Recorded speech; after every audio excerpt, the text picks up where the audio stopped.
꺼지면 돼요. 예, 저는 불이 들어와야 된다고 생각을 했어요. 예, 안녕하세요. 또 뵈니까 또 반갑네요. 근데 어떻게 지난번하고 똑같이 앉아 계세요? 자리를 지정자색제도 아닌데 지금 보니까 이분이 좀 앞으로 오셨고, 그죠? 거의 비슷하게 앉아 계신 것 같아. 네, 여러분들 아시다시피 지난 시간에 제가 이론만 가지고는 여러분들이 체험을 해봐야 또 가서 코칭도 하고 이야기도 들어주실 수 있어서 두 분씩 짝이 돼서 얘기해보게 하고 그랬잖아요. 그래서 자리를 너무 멀리 앉지 마시고 짝이 좀 있을만한데 앉아 계시기 바랍니다. 네. 감사합니다. 네. 그렇게 딱 와주시면 좋을 것 같아요. 지난 시간에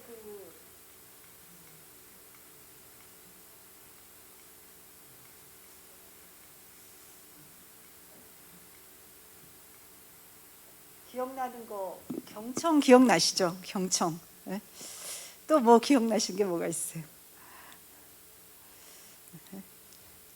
지시 조언하기보다는 질문으로 해야 된다 하는 얘기도 기억나실 것 같아요. 경청. 근데 이제 오늘은 그래서 제가 질문에 대해서 질문이 좀 필요하고 중요하겠구나 하는 생각 하실 것 같은데 어떻게 하면은 질문을 잘 할 수 있을까 그런 얘기를 좀 해보도록 하겠습니다. 사실 우리가 이제 코칭할 때 사람들이 이렇게 물어보잖아요. 대안창출이라고 해서 제가 회사를 그만둘까요? 계속 다닐까요? 이런 질문 가져오거든요. 또는 저 지금이라도 어떻게 야간 대학원이라도 갈까요? 말까요? 이렇게 질문을 합니다. 또는 우리 상사분하고 사이가 안 좋은데 어떻게 해야 될지 모르겠습니다. 이런 질문을 가져와요. 그러면은 자꾸 그걸 잘 들은 다음에 조언해 주려고 그래요. 근데 조언이 부정확합니다. 왜 부정확하죠?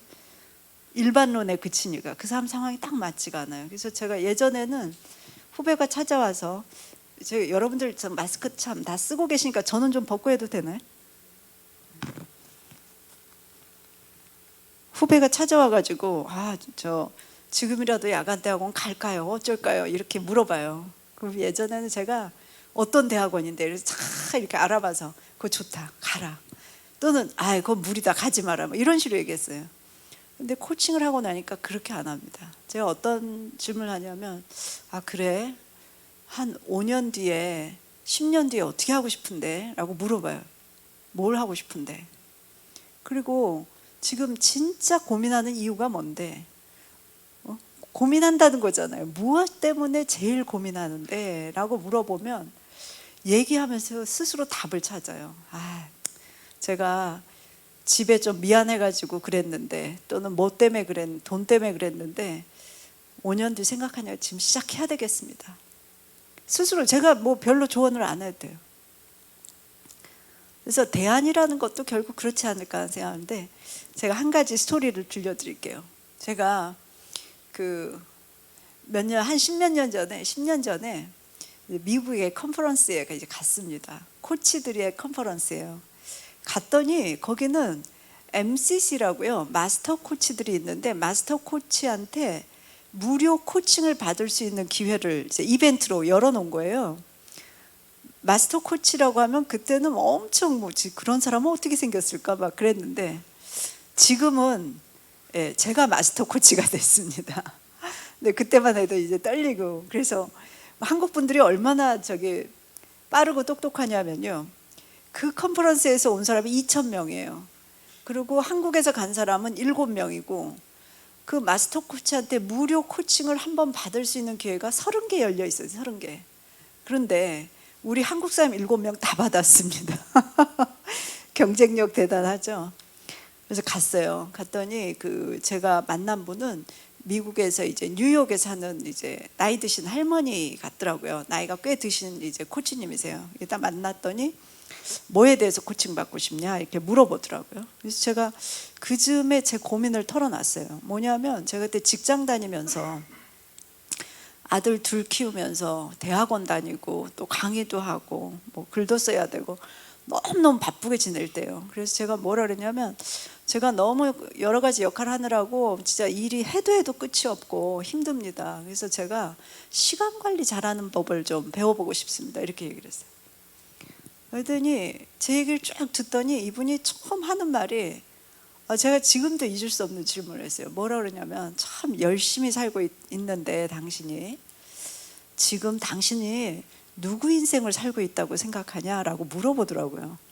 그 말을 딱 듣는데 머리가 한 대 맞은 것 같아요. 왜냐하면 아니, 누구 인생은 누구 인생이겠습니까? 제 인생을 사는 건데도 그 말하는 제 마음속에 온갖 그 억울한 마음이 있잖아요. 뭐 남편한테도 억울하고 직원들한테 억울하고 나 혼자 일 다 떠맡은 것 같고 힘들게 약간 희생당한 그런 마음을 가지고 살고 있다는 게 딱 느껴지는 거예요.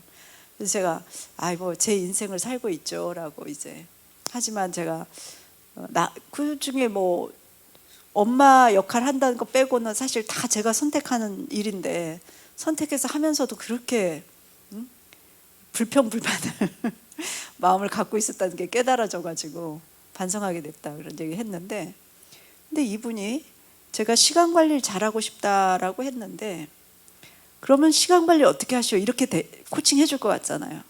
근데 이분이 제일 먼저 관심을 갖는 게 뭐냐면 당신이 가장 살고 싶은 이상적인 일주일이 어떤 거냐 그거를 얘기해 보래요. 그래서 제가 얘기를 했습니다. 평일날 몇 시에 일어나서 어떻게 식사하고 회사에는 가고 몇 시에 돌아와서 저녁에 뭐 하고 주말에는 뭐 하고 주일에는 어떻게 가고 언제 공부하고 뭐 아이들과 시간 어떻게 보내고 이런 얘기를 이렇게 쭉 했어요. 이상적인 일주일이라는 거에 대해서. 근데 그분이 잘 들어주면서 이렇게 얘기를 하더라고요. 참 당신이 뭐를 중시하는 사람인지 알겠다. 살면서 배우는 것 중시하고 가족 중시하는 사람이네 라고 얘기하면서 그 다음에 던진 질문이 뭐냐면 자 이제 한국에 언제 돌아갑니까? 그래서 3일 뒤에 비행기 타고 돌아갑니다 그랬더니 그분이 3일 뒤에 제가 한국에 돌아갔을 때 당신이 방금 말한 그 이상적인 일주일이 진짜 당신 삶에서 일어나려면은 뭐를 바꿔야 되냐고 딱 물어보는 거예요. 뭘 바꿔야 됩니까? 근데 원래 제가 그 얘기할 때는 처음에 답이 없다고 생각했거든요. 답이 있었으면 제가 벌써 했겠죠, 그죠? 나처럼 이런 상황에서 이렇게 살 수밖에 없어라고 생각하고 맨날 그 진짜 숨이 턱에 차게 힘들게 살고 있었는데 그 말을 딱 들으니까 대안이 생각이 나는 거예요. 희한합니다. 그래서 제가 두 가지를 했어요. 돌아와서 제가 그 당시에 머니투데이라는 그 신문에 제 칼럼을 쓰고 있었어요. 그거를 일단 중단을 했고 중단해도 사람들이 모르더라고요. 중단했다는 사실을. 그렇게 힘들게 쓰고 있었는데 두 번째는 제가 난생 처음 제 돈을 들여서 마사지 샵을 가봤어요. 그래서 한 4만 원인가 돈 내니까 이렇게 쭉 위에서부터 몸을 이렇게 풀어주는데 몸이 힘든 게 이렇게 풀리니까 남을 원망하는 마음이 사라지더라고요. 뭔가 좀 편해지고 그때 제가 깨달았어요. 제가 만약에 그 사람이 제가 너무 역할이 많아 시간 관리 제대로 하고 싶습니다라고 얘기했을 때 이 사람이 만약에 당신 지금 뭐 집하고 회사 거리가 얼마나 됩니까? 너무 머니까 가까운 데로 이사하세요. 아이들 누가 돌보고 있습니까? 사람 써서 어떻게 하세요? 이런 식으로 조언을 했으면 제가 왜 그게 안 되는지 얘기를 막 했을 거예요. 근데 이분이 얘기한 건 딱 이상적인 일주일이 어떤 거고 그걸 하려면 뭘 바꿔야 되냐 이렇게 딱 물어보니까 스스로 답이 찾아지는 거예요. 그런 일이 너무 많습니다. 그래서 제가 지난주에 이어서 얘기하자면 그런 이슈를 들었을 때 이분이 제일 먼저 이상적인 일주일이 뭡니까? 라고 물어본 게 뭐예요? 그게 바로 목표 공유예요. 목표 공유. 그죠? 제가 그때도 수학 공부 잘 못한 아이한테 제일 먼저 물어본 게 뭐였죠? 수학 공부 얼마나 잘하고 싶냐? 조언하기 전에 원하는 것부터 클리어하게. 그러니까 이분도 살고 싶은 이상적인 일주일이 뭐냐? 그런 다음에 물어보는 게 그게 되려면 뭘 해야 되냐, 이렇게 대안을 같이 만들어가는 거예요. 그게 코칭의 중요한 내용입니다. 그래서 대안을 창출하려면은 같이 이제 질문하고 답하고 하는 그런 프로세스가 필요하죠. 그래서 근데 질문을 잘하는 게 굉장히 중요해요. 질문을 잘하는 게 뭐냐면, 제가 좀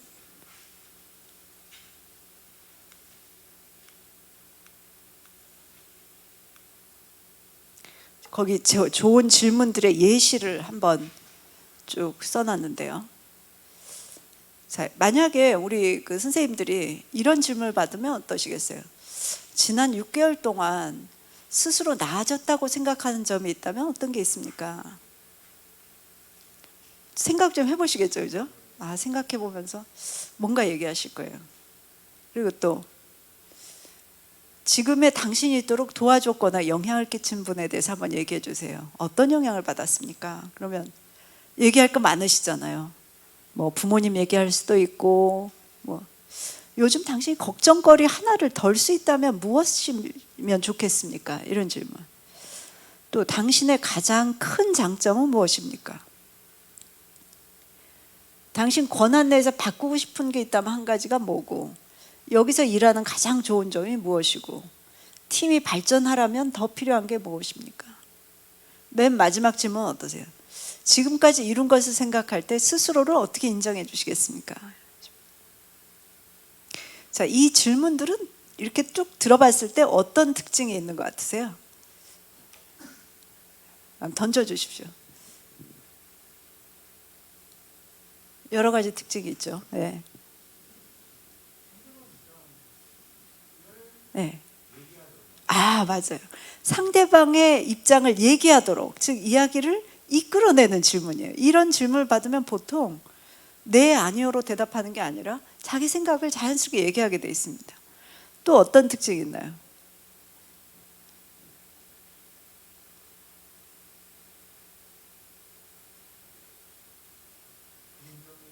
긍정 분위기. 뭔가 긍정적이고 또 뭔가 미래지향적인 그런 거를 좀 아실 수가 있겠고, 또 한 가지 중요한 특징 중에 하나가 정답과 오답이 없다는 질문입니다. 어떤 질문은 왜 정답이 있는 것 같아서 대답하기 굉장히 부담스러운 질문들이 있잖아요. 뭐 예를 들어서 제가 이런 식으로 얘기해요. 우리나라 경제 성장의 가장 큰 요인이 뭐라고 생각하십니까? 이러면은 내가 생각하는 게 떠올리는 것도 있지만 그게 맞나? 말하기가 주저스러워요. 근데 이런 질문들은 다 포커스가 자신에게 있기 때문에 오답 걱정할 필요 없이 얘기를 할 수가 있겠죠, 그죠? 여러분은 지금 예시를 든 질문 중에 혹시 나 이런 질문 잘하는데 하는 거 있어요? 뭐 직장에서나 가정에서 또는 교회에서 나 이런 질문 잘한다 하는 거 혹시 있으세요? 평소에 어떤 질문을 잘 하시깁니까? 우리 웃으시는 선생님 빨리 얘기해 보세요. 가운데 어떤 질문 얘기하세요?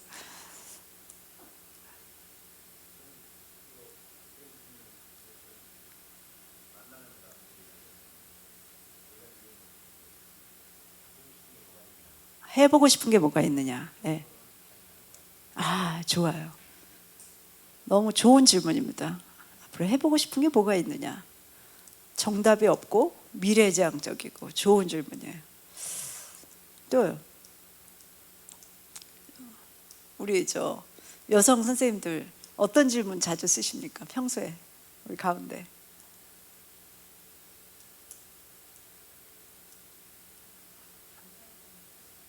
감사했던 일이 뭐가 있느냐? 너무 좋은 질문이에요. 감사했던 일이 뭐가 있고 누구에게 어떤 게 감사하냐? 좋은 질문이에요. 딱 그 두 분의 얘기만 들어봐도 질문이라는 게 질문 안에 답이 있다는 생각이 드시죠? 감사한 일이 뭐가 있느냐라는 질문은 사람들을 좀 감사를 선택하게 만들어요. 그죠? 감사할 걸 생각하게 하고, 뭘 하고 싶은지 물어보면 내가 뭘 하고 싶지? 생각하게 만들어요. 그런 질문이 좋은 질문입니다.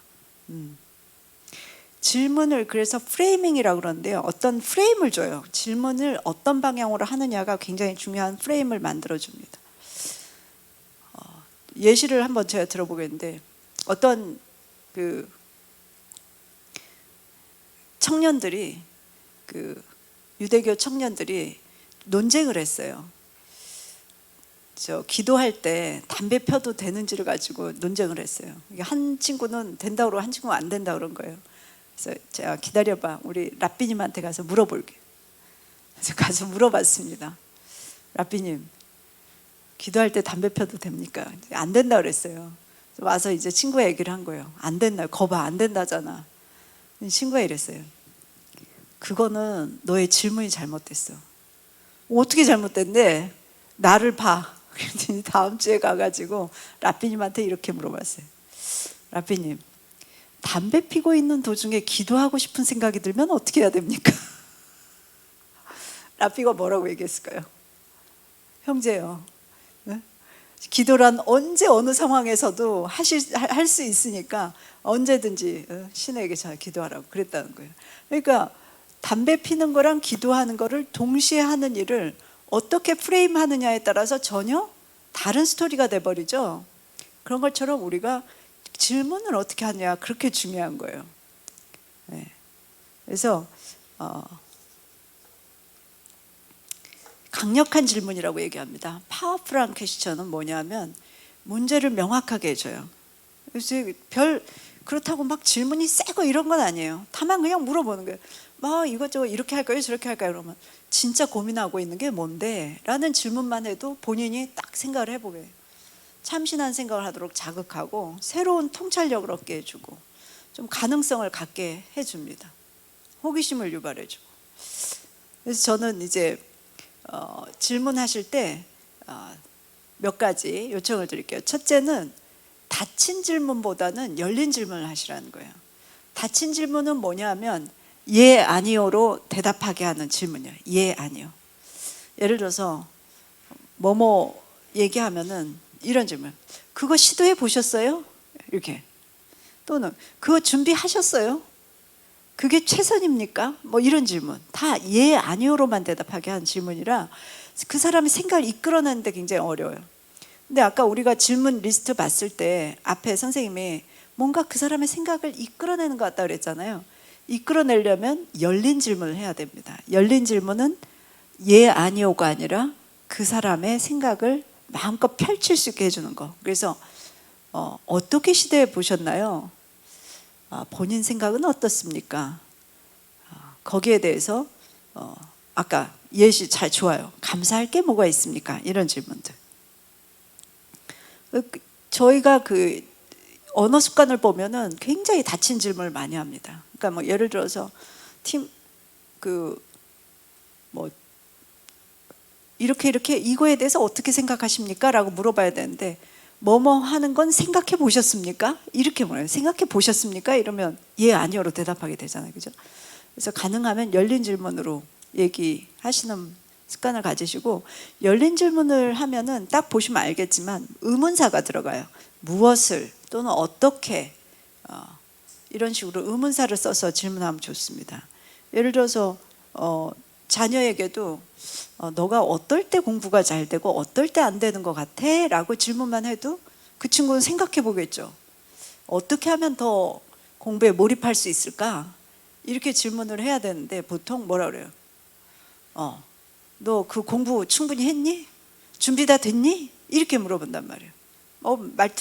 말문이 막히게 만드는 질문이죠, 그죠?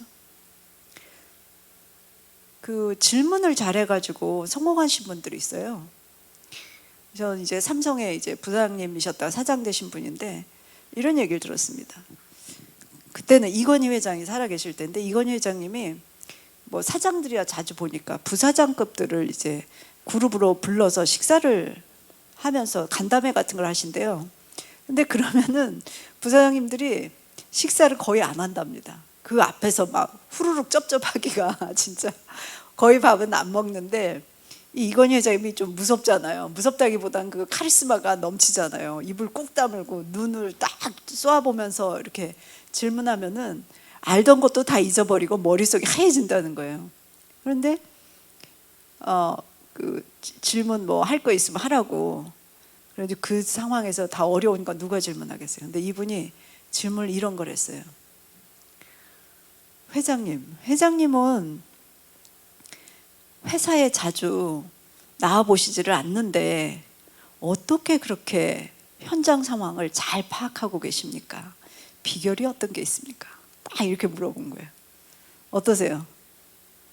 이건희 회장 입장에서 그런 질문을 받았다고 생각하면 뭔가 말하고 싶은 걸 할 수 있지 않을까요? 그리고 좀 뭔가 존중도 되고.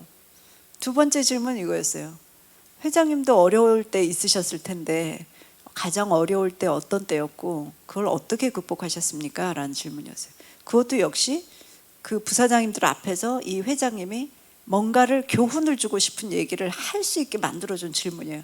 수도꼭지를 트는 거 있죠. 하고 싶은 말을 탁 터뜨리는 그걸 언태핑이라고 그러는데 그걸 열어주는 거예요. 하고 싶은 말을 하는.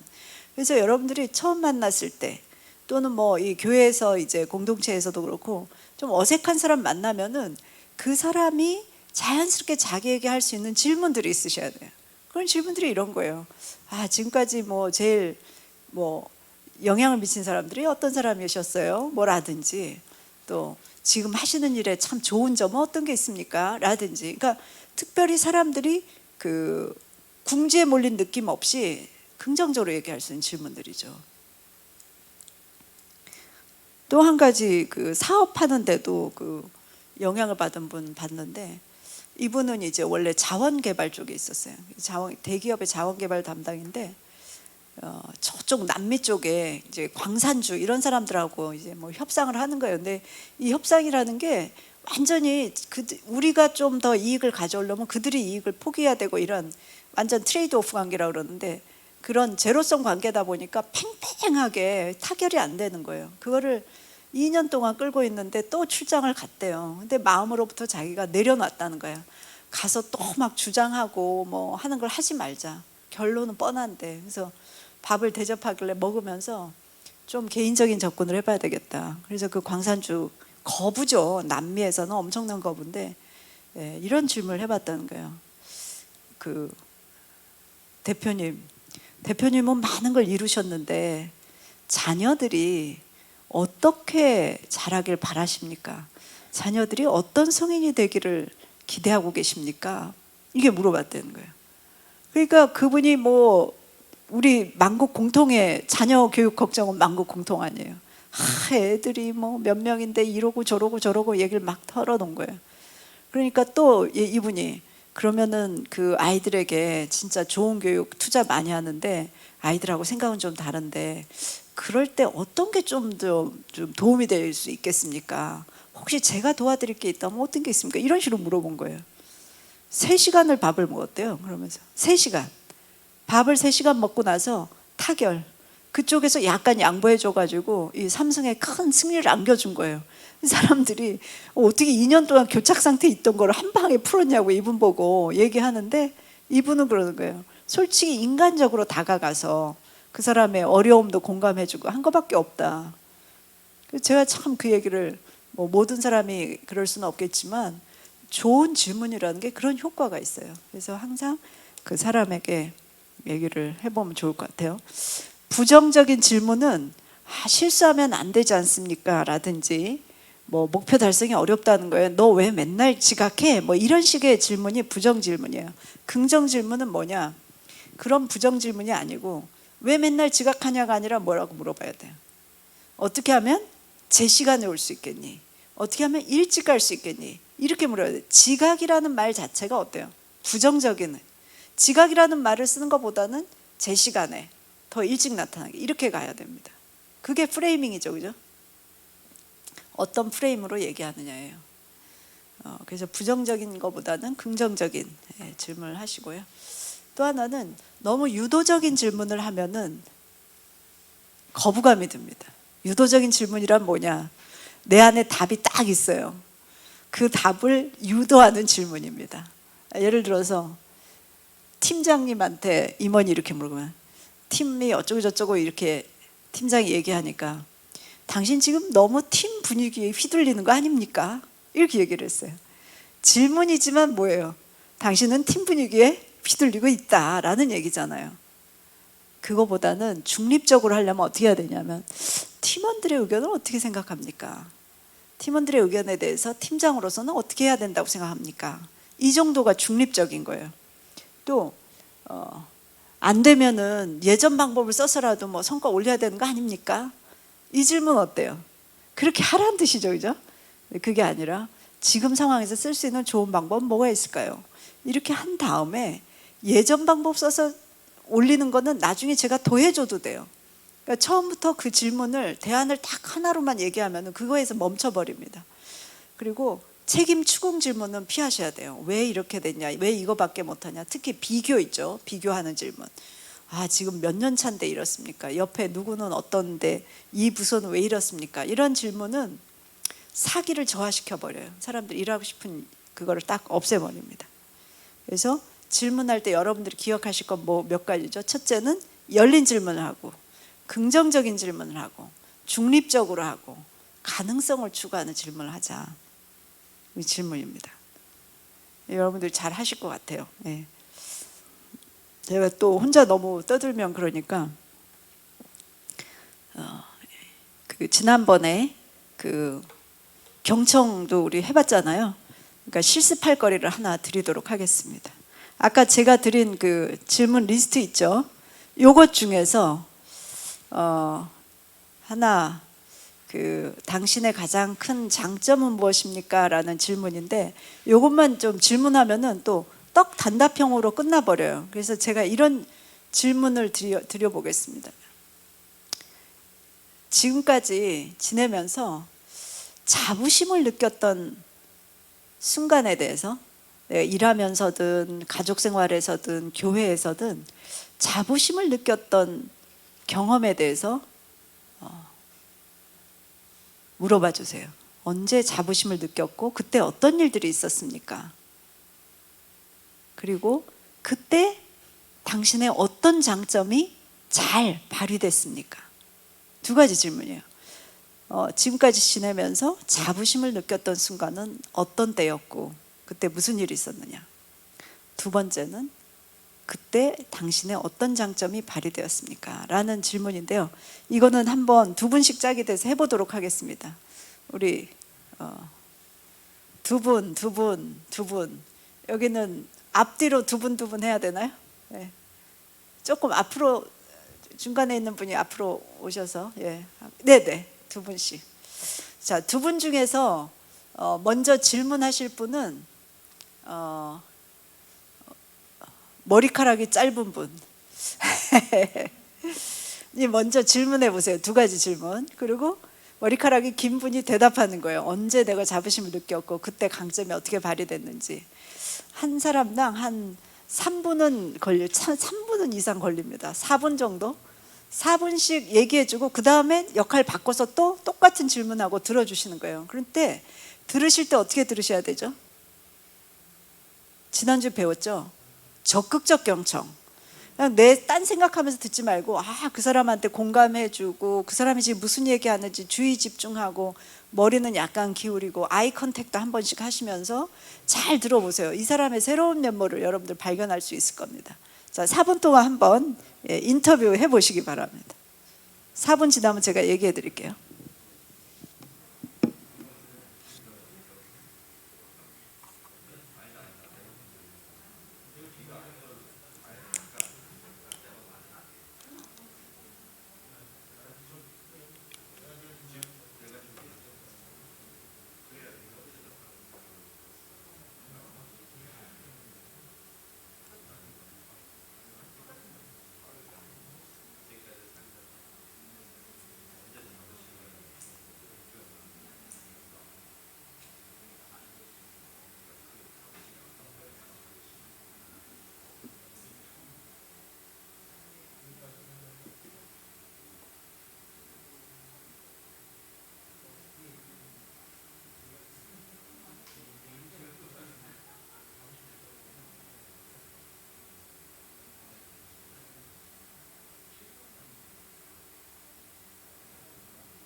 좀 자세히 설명해 주세요.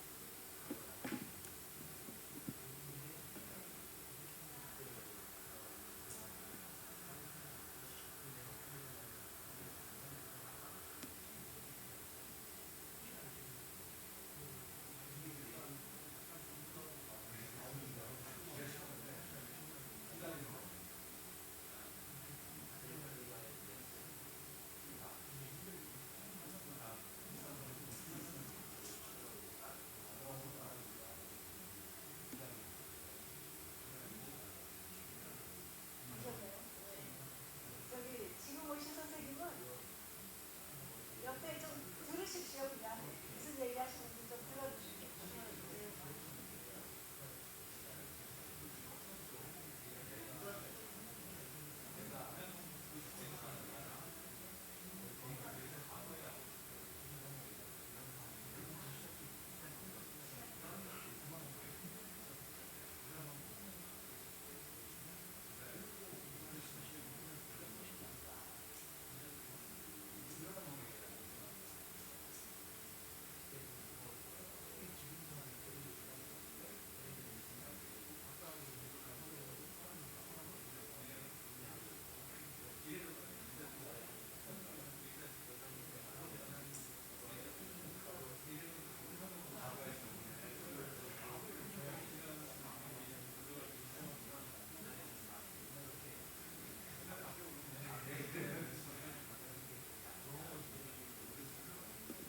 예, 한 분 얘기 끝나시면 역할 바꿔서 또 해보시기 바랄게요.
예, 1분 뒤에 마무리할게요.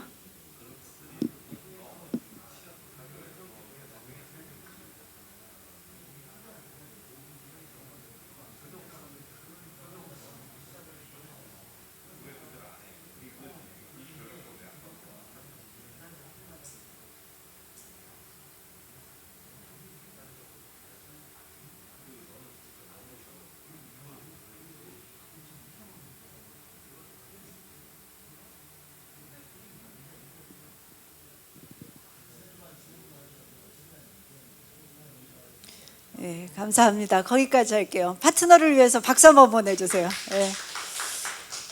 자, 이야기를 들으시면서 그 같이 이야기 나눈 그 파트너분의 장점을 좀 발견하셨나요? 어떤 장점이 있다고 좀 느끼셨어요? 그 스토리 들으면서. 우리 두 분은.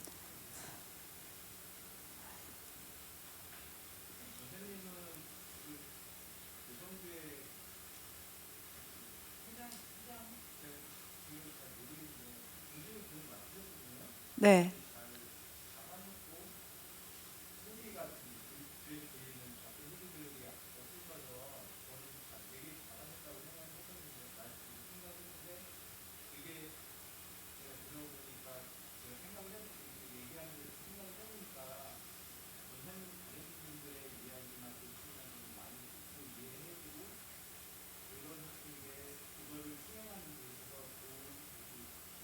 아, 아, 아,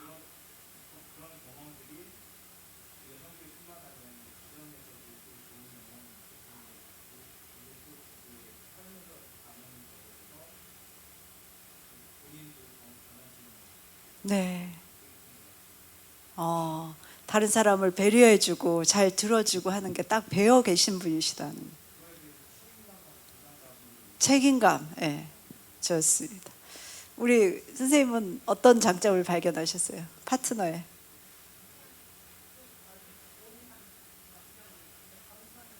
겸손하고 온유하시다.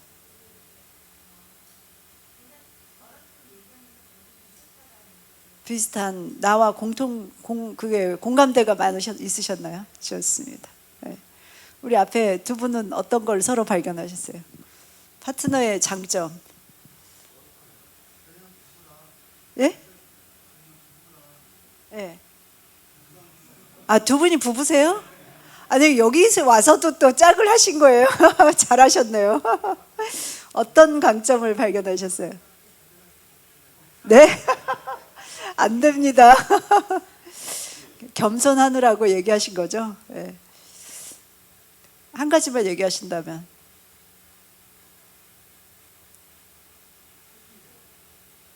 잘 안 들려.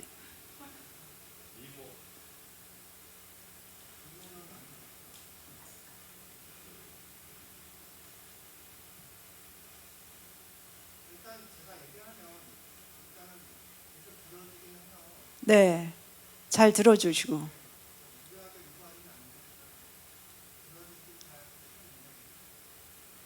잘 들어주는 저 배우자시군요. 네. 제가 지금 뒤에 계신 우리 배우자분께 앞에 남편분의 강점 어떤 게 있다고 느끼셨어요?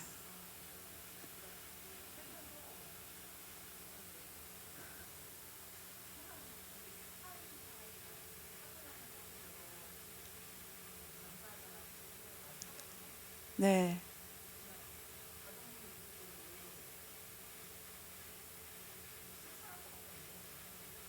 칭찬할 것밖에 없다. 네. 네.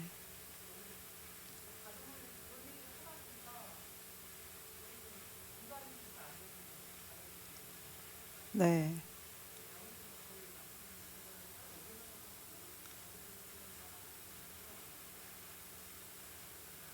네, 감사합니다. 박수 한번 보내주세요. 앞에 우리 남편분이 눈이 반달이 되셨어요. 네. 뒤에 우리 세 분 계셨는데 앞에 우리 여자 선생님 어떤 파트너의 장점 발견하셨습니까? 네, 좀 크게 말씀해 주세요. 네. 네.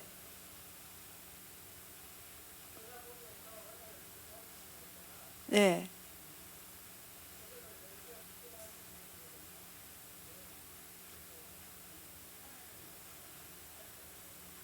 어,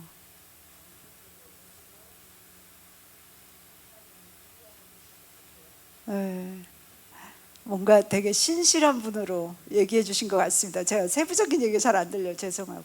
뒤에 계신 우리 선생님은 앞에 파트너에 뭐를 발견하셨습니까? 네.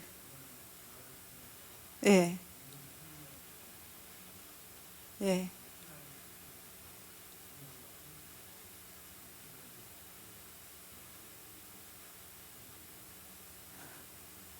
예. 잘 안 들렸어요. 짧게 얘기하시면 근면과 성실하시고. 예. 딱 느껴집니다. 그게. 예. 좋습니다. 또 우리 이 두 분 서로 뭐 어떤 강점을 발견하셨습니까?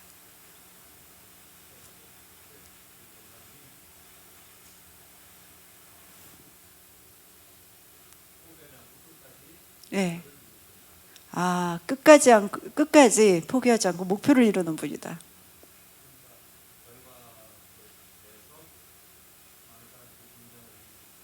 네.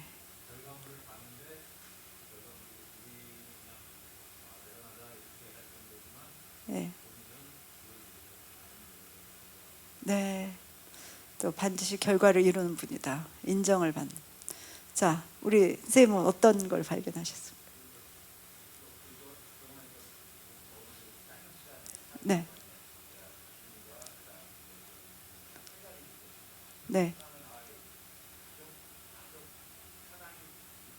가족 사랑이 깊으시다. 성실하시다. 인내심이 있으시다. 1, 2, 3 딱 정리해 주세요. 감사합니다. 혹시 직업이 교사시거나 이러진 않으시죠? 공부 잘하셨을 것 같습니다. 네, 우리 앞에 두 분은 파트너의 어떤 강점들을 발견하셨습니까?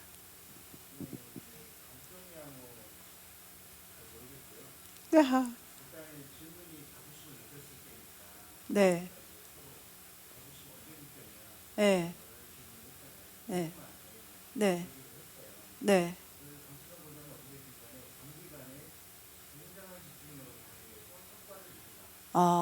집중력을 발휘해서 성과. 네, 네, 네. 성실하신 분. 네.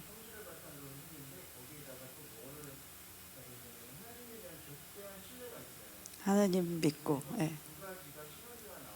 아,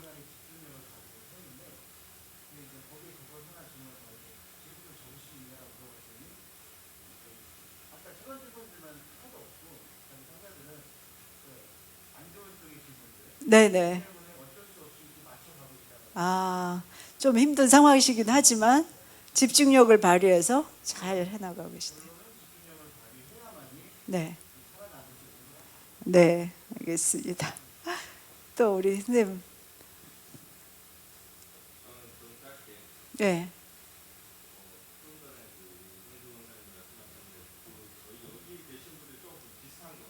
아,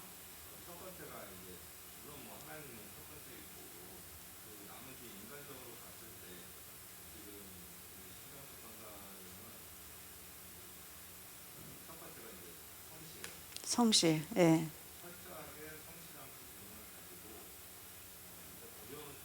예, 예, 예, 아, 네, 예, 네. 감사합니다. 뭐 훌륭한 점들을 많이 발견하고 얘기해 주셔서 좋네요. 박수 한번 보내주세요. 예.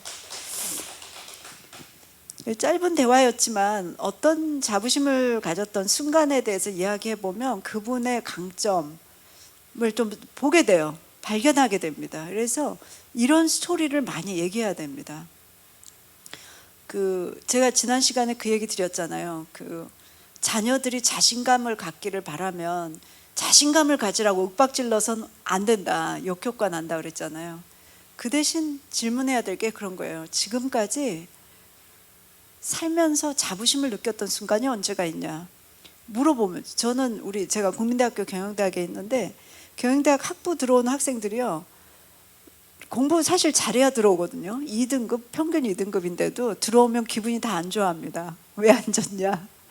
더 좋은 데를 갔어야 되는데 여기밖에 못 왔다 이렇게 생각하는 거예요. 그러니까 교수님들이 너희들 잘할 수 있고 뭐 자부심을 가져라 막 이렇게 얘기해도 별로 흔들리지 않아요, 그게. 그러니까 그렇게 얘기할 게 아니고, 제가 학부 수업할 때 꼭 물어보거든요. 자부심을 느꼈던 순간이 어떤 때가 있냐.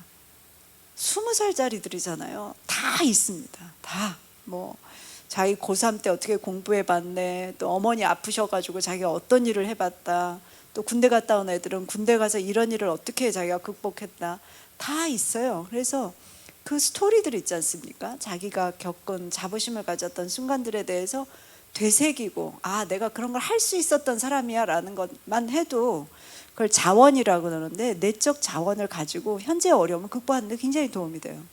그래서 그런 것들이 이끌어내는 질문을 많이 하십시오. 스토리들이 많아요, 사실 사람들이. 그 강점에 대해서 좀 이야기해 봤는데요. 목표와 대안에 대한 이야기 했죠. 강점에 대해서 좀 얘기를 해보면, 조직에서도 이런 갤럽의 연구 결과를 보면은 가장 중요한 몰입도에 있어서 그 사람들이 얼마나 그 일에 몰입하느냐 하는 거에 70%를 관리자가 결정한다는 통계가 있어요. 여기서 말하는 관리자는 누구냐면, 내 일하는데 직접 만약 내가 어느 팀에서 일하면 팀장, 이런 사람입니다. CEO가 아니에요. CEO는 좀 멀어요. 사실 직원들 입장에서는 CEO가 좋은 정책 펴고 뭐 인센티브를 가끔 주고 이게 중요한 게 아니라, 매일 얼굴을 맞대는 내 상사가 나를 어떻게 대해주느냐가 몰입도의 70%를 결정한다 이겁니다. 근데 그러니까 관리자가 제대로 코칭해주고, 그죠? 우리가 지금 배운 것처럼 목표 공유하고 리뷰하고 피드백해주면서 가야 되는데, 그거를 잘 안 하는 거예요. 그래서 사실 갤럽의 통계를, 제가 이 책을 번역을 했습니다. 이 It's the Manager라는 책인데, 번역된 책 제목은 강점으로 이끌어라 라는 제목으로 김영사에서 나왔는데요. 그 책을 보면은 그 관리자들이 자기 구성원들에게 관심을 가지고 그들의 강점을 알아주는 게 얼마나 중요한지 알 수가 있어요. 대부분 뭘 합니까? 관리자들이 약점 위주로 보잖아요. 잘못한 거 지적하고 질책하는 쪽으로 가니까 직원들이 자기 잠재력을 다 씁니까? 안 씁니까? 다 못 써요. 긴장해서 못 쓰고 혼날까 봐 못 쓰고, 또 최소한만 합니다. 왜? 동기가 떨어져 있으니까. 몰입도가 차이가 날 수밖에 없죠. 여기서 말하는 몰입도라는 거는요, 만족도하고는 다른 거예요. 많은 조직들이 만족도를 높이려고 노력을 합니다. 근데 만족도라는 거는 우리 회사가 뭐 급여 수준이 어떻고 뭐 복리후생이 어떻고 정년제도가 어때서 나는 얼마나 만족스러운가에 대한 약간 수동적인 감정이에요. 그 또 더 중요한 거는, 만족도는 영원히 만족이 없습니다. 잘 아시죠? 한 번 만족한 거 계속 되면 어때요? 더 이상 만족하지 않아요. 한계 효용 체감의 법칙이 있어요. 제가 어느 병원을 이제 인사 자문을 하고 있는데, 그 병원에서 저한테 가져온 이슈가 이거예요. 직원 만족도를 높이는 프로그램을 8년 동안 했는데 만족도가 더 높아지는 게 아니라 떨어지고 있습니다. 이거 어떻게 해야 됩니까? 근데 그 직원들 얘기 들어보면 이런 식이에요. 예전에는 여기가 병원이니까 출근할 때, 굉장히 큰 병원입니다. 출근할 때 샌드위치랑 주스를 다 나눠줘요. 교대제 근무가 많고 하니까 그런 걸 주면 좋아했었어요. 지금은 나눠주면 뭐라 그런지 아세요? 주스 있잖아요, 주스. 요새 누가 이런 주스 먹냐? 방부제 주스 나눠줬다.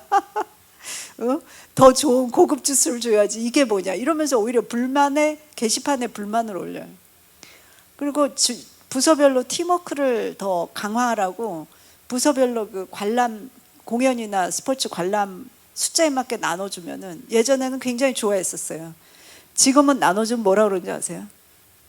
이런 것까지 우리 팀장님하고 같이 가야 되냐? 진짜 우리 회사는 뭐 80년대 사람들이다. 막 이런 식으로 이제 공격을 하면서 각자 갈 수 있게 1인당 2개씩 나눠주면 될 것을 왜 부서 숫자에만 나눠주냐? 이런 식으로 불만의 요인이 되는 거예요. 그러니까 한마디로 얘기해서 뭐예요?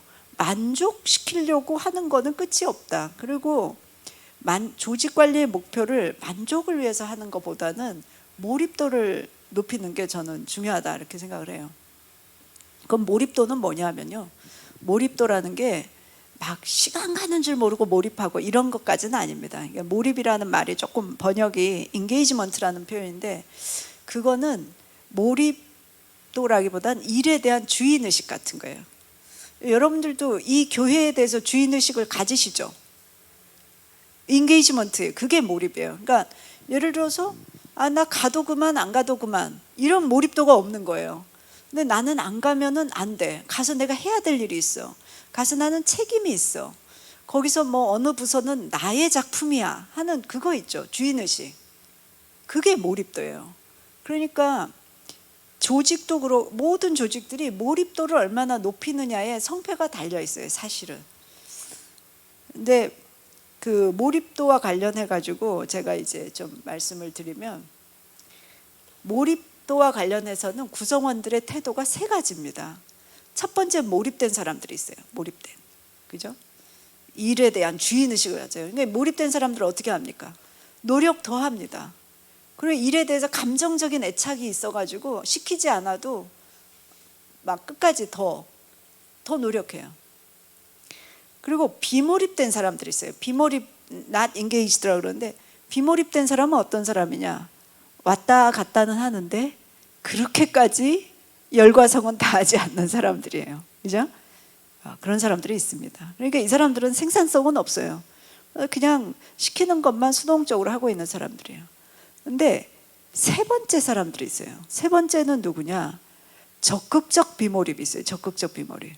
적극적 비몰입은 그냥 나만 일을 안 하는 게 아니라 팀에 방해가 되는 사람들이 있어요. 뭐 이렇게 뭐라 그럴까요? 뭐 냉소적으로 나온다든지, 목표 있으면은 목표 저게 무슨 소용이 있냐 이러면서 불평불만 제기하고, 남들도 몰입하는데 방해하는 사람들이 있어요. 이간질하고 갈등 일으키고. 그걸 적극적 비몰입자라고 얘기하는데요. 여기서 이제 하나만 제가 설명을 해야 된다면 바로 이걸 설명을 드려야 되는데, 몰입도를 보면은 상사가 첫 번째 원이 이거예요. 내 관리자가 내 강점에 초점을 맞춰서 이끌어준다. 즉, 내 강점을 잘 이해하면서 일을 하게 해준다라고 한 사람들, 그렇게 응답한 사람들은 몰입이 몇 프로예요? 61%예요. 61%고 적극적 비몰입자는 1%에 지나지 않아요. 그런데 상사가 거꾸로 내 약점에 초점을 맞춰서 조직을 이끈다. 즉, 자꾸 훈계하고 잔소리하고 잘못된 거 교정하려고 그러고 이쪽에 초점을 맞춘다라고 응답한 사람들은 몰입도는 40%, 45%고 적극적 비몰입자가 22%로 확 늘어납니다. 그러니까 뭐예요? 이런 데는 이제 뭐 불평 불만의 서클이 만들어진다고 봐야 되겠죠. 근데 여기까지도 어떤 면에서는 괜찮아요. 최악은 뭐냐면 무시한다. 즉, 아무 신경도 안 쓰고 사람 취급 안 한다. 이렇게 응답한 사람들은 몰입이 2%에 불과하고요, 적극적 비몰입이 40%나 늘어납니다. 자, 이게 말해주는 바가 뭐예요? 모든 조직의 관리자들은 몰입도를 높여야 되는데 뭐에 초점을 맞춰야 된다? 그 구성원들의 강점을 알아주고 강점을 인정해 주는 게 핵심이다. 그래야 몰입한다라는. 그러니까 우리 이제 모임 같은 거 하셔도, 조직에서 모임 하실 때도 그 사람 왔을 때 또 그 사람이 보여주는 행동에서 어떤 강점들을 인정해 주고 앞으로 또 더 잘 될 거라는 거 인정해 주고 하면 어때요? 더 나오고 싶어요. 여긴 나를 알아주는 곳이야. 이렇게 되는.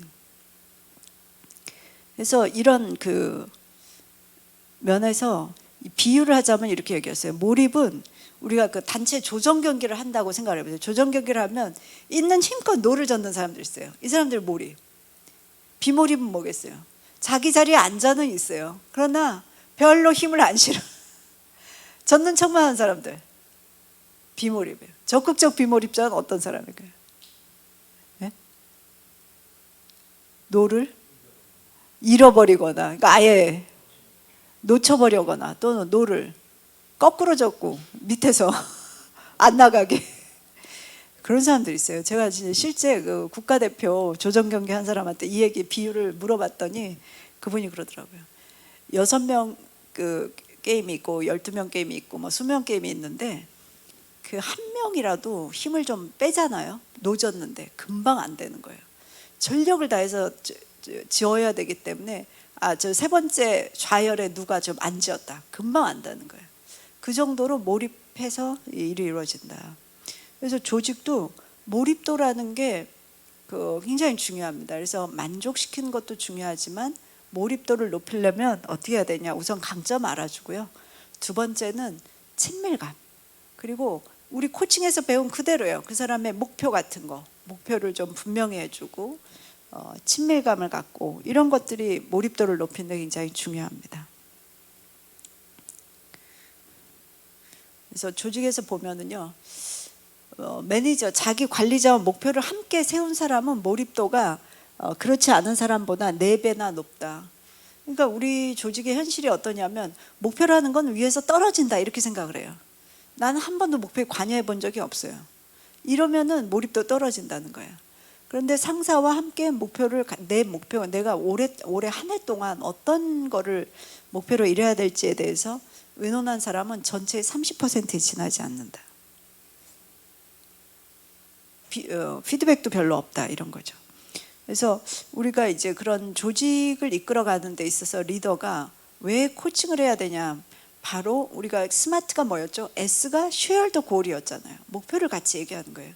그러니까 뭐 예를 들어서 작은 기업이라 하더라도 자, 우리는 올해 뭐를 목표로 할까? 제가 사실 이 얘기를 어디서 들었냐면요. 대전에 이제 작은 전문대학교 이제 총장님 계셨는데 그분이 그러시는 거예요. 아무리 작은 조직이나 작은 파트든 팀이든 거기 장이 되는 사람은 거기에 비전이 있어야 된다. 비전이 없이 장이 되는 건 그거는 거의 해악을 끼치는 거다 이렇게 얘기를 하는 거예요. 그래서 그렇습니까? 아니 거기 구성원들이 매일 에브리데이 일을 하는데 무엇을 위해서 일을 열심히 하는지 방향성이 있어야지. 비전이 없는 사람이 맡아가지고 매일 뭐 사고나 나지 않게 일한다. 이거면은 시간 낭비, 재능 낭비다. 이렇게 딱 얘기를 하시는 거예요. 그래서 제가 그 얘기를 듣고 되게 감명을 받았어요. 그러니까 우리가 만약 예를 들어서 음식점을 하나 창업하더라도 이 음식점을 우리 구에서 최고로 뭐 맛있게 하는 집을 만들겠다든지 손님이 뭐 90% 재방문하는 데를 만들겠다든지 이런 비전을 가지고 구성원들과 그 얘기를 하면서 그걸 향해서 나아가게 하는 게 리더의 역할이거든요. 그게 없다는 거예요. 그래서 제가 이제 개인도 마찬가지고 조직도 마찬가지인데 여러분 그 스탠포드 대학 아시죠? 미국의 스탠포드 대학. 스탠포드 대학이 지금 완전 인류지만은 그들의 비전이 뭔지 아세요? 그들의 비전이라고 쓴 게 서부의 하버드가 되는 거. 이게 그들의 비전이었어요. 그래서 하버드 오브 더 웨스트라고 아예 홈페이지도 써 있어요. 우리 같으면은 그런 걸 되게 창피하게 생각했을 거예요. 그죠? 만약 국민대학교가 뭐 강북의 서울대가 되자 이러면은 누가 창피하다 이랬을 거예요. 그러나 그것처럼 명료한 비전이 어디 있습니까? 누구나 알기 쉽잖아요. 거기 오는 교수님들의 퀄리티가 어때야 되고 학생들의 수준이 어때야 되는지 그것처럼 명료한 게 어디 있어요. 그래서 지금 스탠포드 대학은 어떠냐? 하버드와 거의 어깨를 겨루는 대학이 됐어요. 그죠? 어떤 전공은 더 앞서갑니다.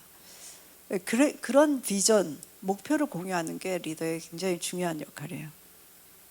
저는 요새 우리 대선도 하고 있습니다만 진짜 궁금한 게 우리나라가 진짜 잘 됐을 때 비전을 들어본 적이 없어요. 저는 우리나라가 진짜 잘 되면 어떻게 되는 겁니까?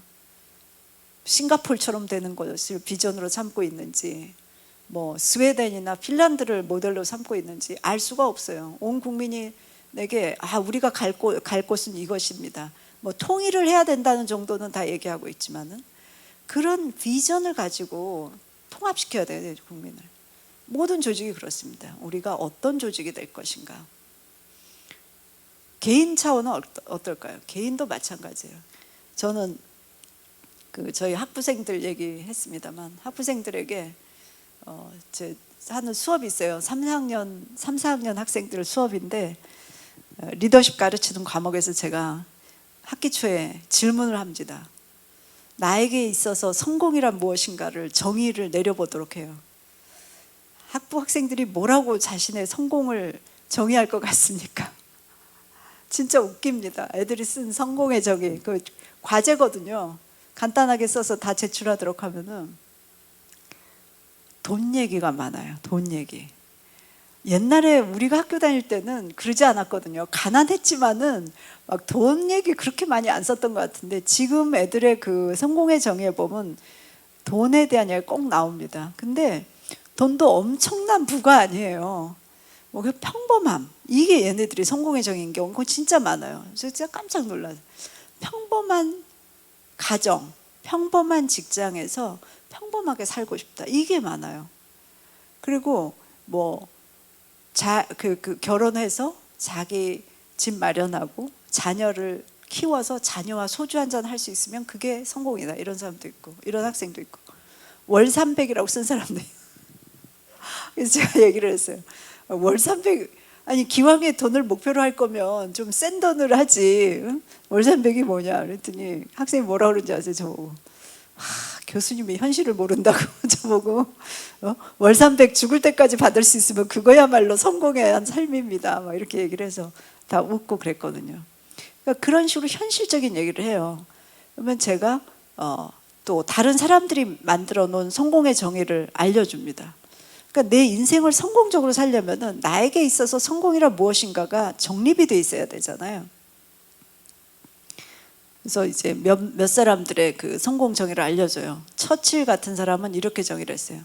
성공이란 하나의 실패에서 다음 실패를 하는 데까지 옮겨가는 동안에 열정을 잃지 않는 것. 이게 성공이라고 정의했어요. 또 미국인들의 평균 성공의 정의를 보면 존경하는 친구를 갖는 것. 이렇게 했어요. 시간이 지날수록 나를 좋아하는 사람이 늘어나는 것. 이렇게 정의한 사람도 있어요. 근데 제가 좋아하는 성공의 정의는 로버트 케플란이라는 사람이 쓴 내용인데 그 사람은 성공을 이렇게 정의했어요. 자신의 잠재력을 최대한 발휘하는 것. 저는 그게 되게 마음에 와닿더라고요. 제가 코치라서 그런지 모르지만 내가 갖고 있는 잠재력을 끝까지 발휘해 보는 것. 무슨 돈이나 가정이나 이런 것도 있겠지만 여러분들의 성공 정의는 어떤 거예요? 생각해 보실 일입니다. 그죠? 왜 성공의 정의가 분명하면은 성공의 정의가 분명하면요. 다른 사람한테는 중요한 것도 나한테는 그렇게 중요하지가 않을 수가 있어요. 다른 사람은 그게 실패될까 봐 벌벌 떨지만 나한테는 두려운 게 아닐 수 있고. 그래서 그걸 할 수가 있습니다. 그래서 목표라는 거, 비전이라는 게 그 리더에게 굉장히 중요하다는 얘기를 드릴 수 있어요. 그래서 만약 여러분들이 조그만 조직을 리더시잖아요. 작든 크든. 그러면 그 조직의 그 비전에 대해서 구성원들과 이야기를 하셔야 됩니다. 우리가 제일 잘 되는 모습이 무엇인가? 생각해보고 비전을 세워야 돼요. 제가 요새 어느 기업에 임원들 핵심 임원 평가를 하고 있는데 이렇게 발견한 사실이 있습니다. 뭐냐면 비전이 없어요. 그 사업부가 제일 잘 되는 모습이 무엇입니까? 이렇게 물어보면은 확 주변적인 얘기만 막 합니다. 그래서 제가 생각을 했어요. 비전이 분명치 않구나. 근데 어떤 기업은 차장급인데도 딱 물어보거든요. 제가 무슨 모듈, 카메라의 무슨 모듈 개발 파트다. 그럼 그 파트의 비전이 뭡니까? 이러면은 지금 40밖에 안 된 파트장이 바로 나와요. 저희는 3년 안에 어디를 따라잡는 게 비전입니다. 그래서 제가 생각을 해봤어요. 왜 이 사람들은 비전이 있고 저 사람들은 비전이 없을까? 저의 가설은 뭔지 아세요? 가설적 대답은 그 조직에서 그걸 안 물어보는구나. 물어봐야 되거든요. 물어봐요. 그러니까 제가 지금 말한 이 카메라 모듈 개발 파트, 여기는 무슨 사람들이 똑똑해서 다 있겠습니까? 아니에요. 그들은 문화 자체가 계속 물어보는 문화예요. 가장 바람직한 결과가 뭐냐, 비전이 뭐냐, 해마다 물어보니까 클리어하게 대답할 수밖에 없고, 그러니까 그 사람 뭐예요? 자기 부서원들하고 그 얘기를 하겠죠, 그죠? 그런 겁니다. 그래서 클리어한 목표 공유하고 코칭해주고 구성원의 강점을 알아주는 게 그게 중요하다. 이렇게 말씀을 드리겠고요. 앞에 지난주에 이어서 제가 이제 쭉 얘기하고 있습니다만, 특히 사람들을 이제 코칭하고 할 때 좀 생각해 보실 게 두 가지의 패러독스예요. 그래서 이걸 보시면은 한편에서 가로축은 서포트라고 해서 그 사람에 대해서 지지하는 것이 높아야 되고, 또 세로축은 챌린지라고 해서 그 사람이 더 뭔가 할 수 있게 도전하는 것도 높아야 됩니다. 그 두 가지가 다 높을 때 강력한 대화가 될 수가 있어요. 근데 서포트, 즉 지지만 열심히 해주고 들어주고 경청하고 인정해주면서 하다 보면, 그것만 하고 챌린지가 약하면요, 공감하는 대화가 됩니다. 공감해주는 대화. 그런데 뭐 관계도 좋긴 하지만 뭐가 부족하냐면 그 사람의 잠재력을 다 쓸 수가 없어요. 솔직히 여러분들 어떻게 생각하실지 모르지만 저는 코치이기 때문에 도전도 많이 하거든요. 뭐 리더십을 바꾸고 싶다, 가족에서 뭐 이렇게 다른 행동을 하고 싶다 이러면은 그게 불편하지 않으면은 변화가 없습니다. 어떻게 생각하세요? 불편하지 않고 변화한 사람이 있을까요? 없어요. 그래서 저는 챌린지가 바로 그거예요. 변화할 수 있게 챌린지하는 거예요. 그래서 서포트도 많이 인정하고 지지도 하지만 챌린지를 했을 때 그게 강력한 대화가 된다. 근데 지지가 약하면서 평소에 전혀 인정도 안 해주고 경청도 안 하면서 당신 변하십시오 이렇게 챌린지만 하면 어때요? 관계가 안 좋아집니다. 그 사람하고 대화를 피하고 싶어요. 왜? 자꾸 직면시키니까. 피하고 싶고, 둘 다 약하면 관찰만 하다 끝나는 코칭이 된다. 그래서 우리가 목표로 할 거는 뭐와 뭐의 지지와 도전 둘 다 높이 하는 것이 중요한 챌린지다라고, 강력한 대화다라고 얘기할 수 있을 것 같아요. 공감하세요? 네, 좋습니다. 자, 그래서 우리가 이제 좀 그동안 배운 거, 지난 시간에 배운 거랑 좀 다시 한번 좀 랩업을 위해서 제가 얘기하면, 인정이 필요하다. 아까 제가 여러분들끼리 서로 파트너 인정해 준 거 있죠? 네, 좋았어요. 하지만 제가 이렇게 딱 들을 때는 그거보다 여러분들이 마음속으로 굉장히 그 인정한 표현을 했잖아요. 제가 생각할 때는 그거에 곱하기 한 2배 정도의 강도로 인정을 해 주셔야 됩니다. 그리고 앞에 계신 우리 선생님처럼 우물거리시면 안 돼요. 네. 배우자 인정. 너무 겸손하셔서 안 하셨는데, 항상 생각해 보세요. 여러분들이 가족에 대한 거, 그 다음에 이 교회 커뮤니티에서 나와 함께 하고 있는 구성원들 이름 적어놓고 그 사람들에 대해서 인정해 줄 거를 늘 생각해 놓고 있어야 돼요. 그거는 빈말로 인정이 아니라 평소에 관찰하고, 이 사람이 어떤 좋은 점이 있구나. 평가가 아니라고 제가 말씀드렸죠. 그런 것들을 좀 적어놓고 인정의 언어를 많이 써야 됩니다. 그래서 인정을 제가 이렇게 보면 다른 사람을 인정해 줄 수 있는 언어가 너무 빈곤해요. 여러분들은 한 몇 가지 표현이나 쓰십니까? 그 사람 뭐 성실하다, 믿을만하다, 또 수고했다, 그 사람 일을 열심히 한다, 끈기가 있다. 아마 10가지에서 20가지? 근데 여러분이 리더시잖아요. 그러면은 구성원들을 인정할 수 있는 언어가 한 30에서 50가지 있어야 돼요. 그리고 그걸 더 자주 써야 됩니다. 왜죠? 그래야 몰입이 돼요. 인정받고 여기서 나를 알아주고, 그런 조직에 사람들은 헌신하기 때문에 몰입할 게 필요가 있고, 또 경청이 중요하다는 얘기 지난 시간에 한번 했기 때문에 다시 한번 복습했고, 아까 제가 이게 좀 느낀 거는 두 분씩 얘기하실 때 보니까 경청을 잘 하시더라고요. 네. 몰입해서 들어주시더라고요. 그래서 제가 지난 시간에는 조금 서먹하게 하셨는데 오늘은 상당히 경청을 잘 하셨어요.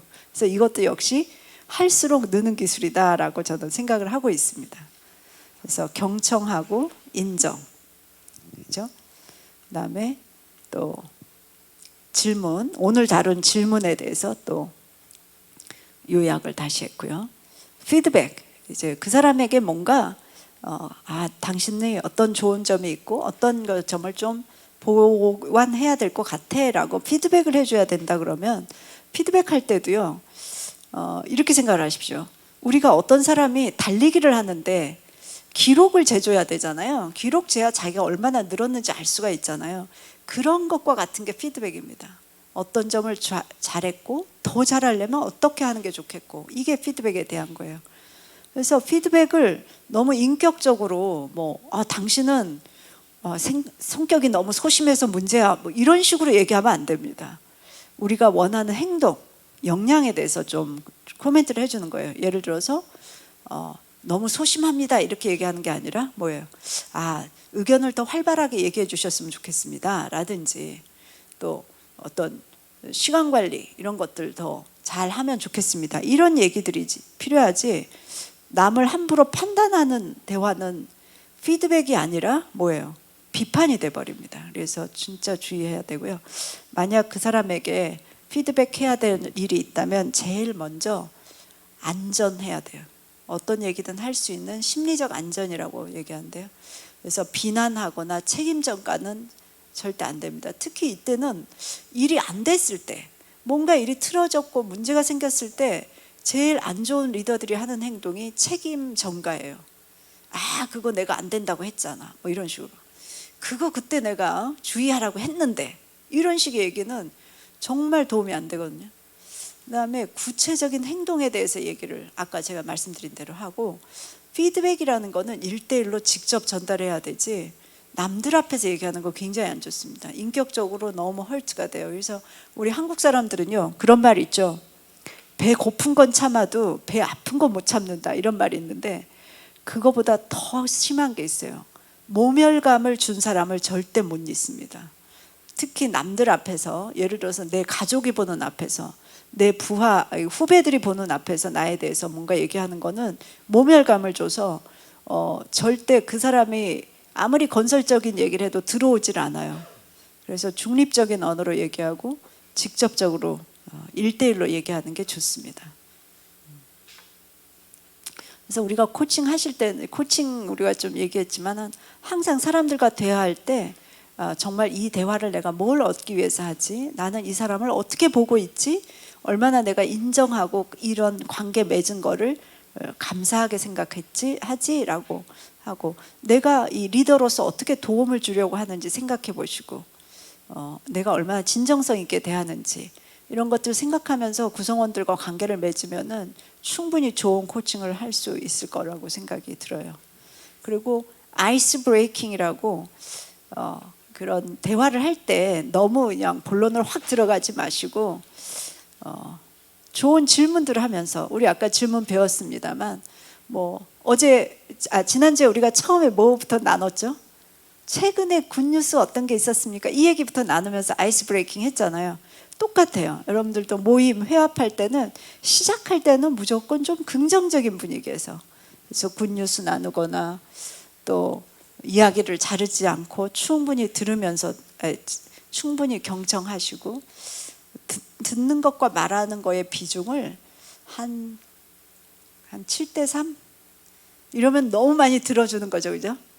그래도 들어주고 배려하고 인정해 주는 게 이 좋은 조직, 특히 몰입된 조직으로 가는데 중요한 것 같습니다. 그래서 제가 교재에 여러분들이 그런 대화를 할 때 필요한 질문 리스트를 거기에 포함시켜 놨어요. 처음에 어떤 신뢰적인 믿는 그런 환경을 구축하기 위한 질문들, 그 다음에 어떤 걸 원하는지, 이상적으로 생각하는지에 대한 질문, 그리고 대안을 탐색하는 질문, 그리고 마무리하는 질문까지 질문들이 있습니다. 그래서 이런 것들을 좀 활용해서 여러분들이 조직 관리도 하시고 가정도 관리하시고, 그래서 좋은 리더가 되셨으면 좋겠습니다. 자, 제 강의는 여기까지 하고요. 여러분들의 혹시 질문, 질의응답을 한번 좀 들어보도록 할게요. 네. 수고하셨습니다. 네. 박수 한번 치시죠. 네. 혹시 좀 질문하거나 코멘트하고 싶은 거 어떤 게? 네.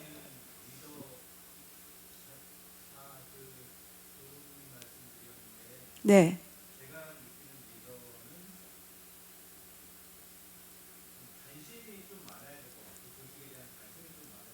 그렇죠. 네. 네.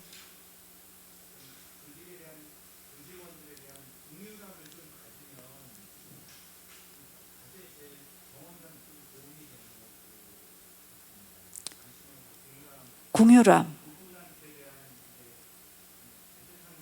네. 네. 아, 너무 좋은 코멘트세요. 박수 한번 쳐주세요. 예. 궁유람, 컴패션이라고 그러는데 사실 그게 관심이 있고 궁유람이 있으면 경청이 됩니다. 그죠? 함부로 판단하지 않고 인정해 줄 수 있어요. 그게 진짜 기본이 돼요. 감사합니다. 또 혹시 질문이나 코멘트 어떤 게 있어요? 네. 네.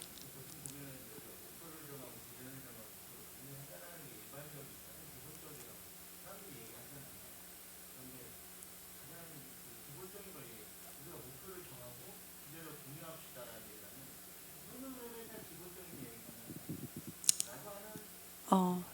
어.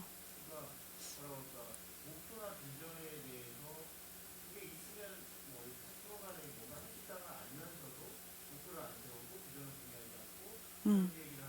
음. 아. 아. 아. 어떻게 해야 될지. 네네. 이제 되게 좋은 질문이세요. 네.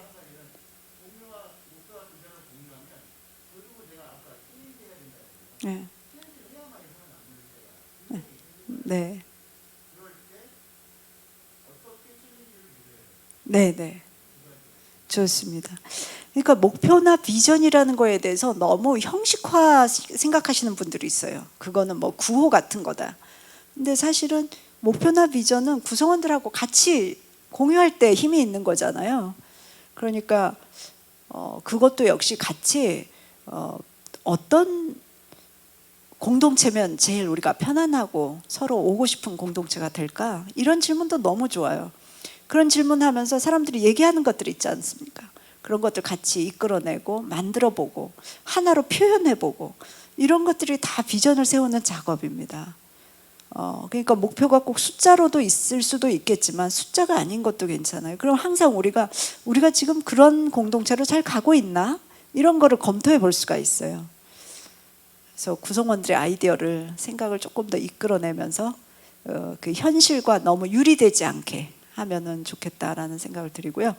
두 번째 챌린지는 꼭 막 혼내듯이 딱딱하게 할 필요 없습니다. 챌린지는 한마디로 얘기하면 그 사람이 스스로 생각하는 것보다 조금 더하게 하는 거거든요. 예를 들어서 제가 한 가지 여러분들께 요청을 드릴게요. 지금 오른손 있죠? 오른팔을 최대한 높이 들어보십시오. 이렇게 최대한 높이 들어보세요. 오른팔 최대한 높이 드셨죠? 자, 거기서 조금 더 높이 들어보세요. 조금 더 쭉 뻗어서. 네. 네, 감사합니다. 내려오시네요. 이 조금 더 할 때 여러분들 조금 더 뻗을 수 있었죠? 그걸 하게 하는 게 챌린지예요. 그러니까 보통 사람들은 다 조금 안주하거든요. 안주하고 그러는데 조금 더 뻗을 때 더 발전이 있다는 걸 알고 있어요. 그래서 그거를 좀 더 하게 하는 거. 그러니까 뭐 혼낸다 이런 의미라기보다는 당신은 더 그걸 조금 더 뻗을 힘이 있고 가능성이 있어. 한번 해보자. 이게 챌린지예요. 그래서 도움이 됩니다. 사람들 발전시키는데. 제가 말씀드린 대로 불편함이 없이는 변화가 없습니다. 그래서 뭔가를 하려면은 조금 그런 불편함을 감수할 수 있는 용기가 또한 필요하다. 이렇게 말씀을 드리고 싶네요. 네. 자, 여기까지 이제 강의를 마치기로 하고요. 우리 항상 마무리는 또 쉐어를 해야 되죠, 그죠? 마무리. 그래서 오늘 아까 짝이 되준 분과 다시 한번 짝이 되셔서 오늘 강의에서 제일 얻어가는 거, 예, 의미 있었던 거 뭐였는지 2분 동안 한번 이야기 나눠보시기 바랍니다.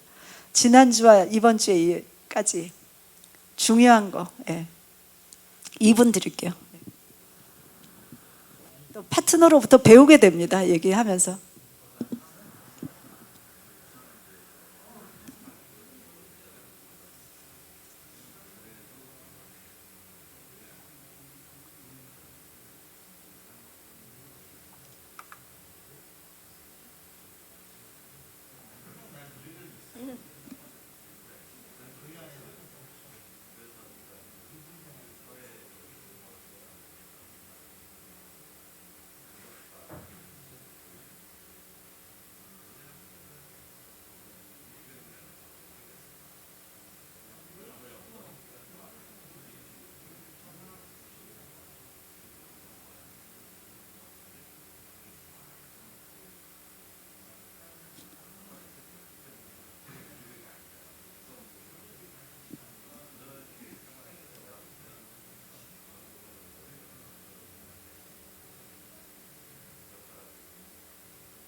예, 거기까지 하도록 하겠습니다. 우리 12분의 이제 그 리더분들이신데, 이 교회 조직을 이끌어 가시는 12분인데 2주에 걸쳐서 제가 뵙게 돼서 영광으로 생각하고요. 또 잘 참여해 주셔서 감사합니다. 여러분들을 통해서 또 많은 분들에게 영향을 미치시지 않겠어요? 그래서 좋은 그 경청하고 질문하고 인정하면서 좋은 코치 역할 해주시기 바라겠습니다. 예, 마치겠습니다.